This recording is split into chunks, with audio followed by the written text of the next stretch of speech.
At a gas station in southeast Houston, Texas, a serious shooting occurred when a suspect suddenly attacked the police. The central figure in this story is Jimmy Bryan, who was driving on the road as usual when he encountered a Houston Police Department, HPD, Special Task Force investigating a drug-related case in the area.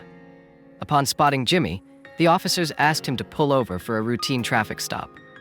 Jimmy drove into a gas station where the police approached him with a friendly demeanor. The officers asked Jimmy some standard questions, such as his health condition and whether he had any identification documents. When requested to show his driver's license, Jimmy didn't immediately comply.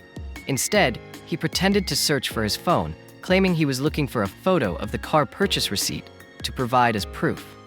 The police then asked Jimmy where he was heading. He replied that he was on his way to a hotel, but couldn't provide the name or address of the hotel. When asked if he had any weapons in the car, Jimmy firmly denied carrying any. However, the officers' attention shifted when they noticed a GPS tracking device on Jimmy's ankle, indicating that he was under supervision. They requested that Jimmy produce identification, but he couldn't find his ID card in his backpack. Sensing something unusual, the officers asked Jimmy to step out of the car.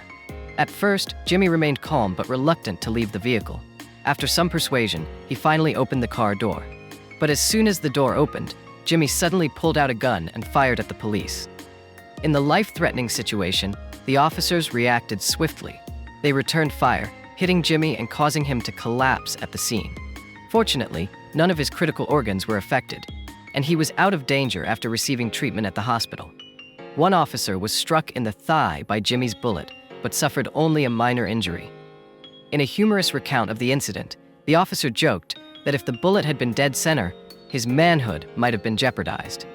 Thanks to timely medical care, the officer made a full recovery and returned to duty.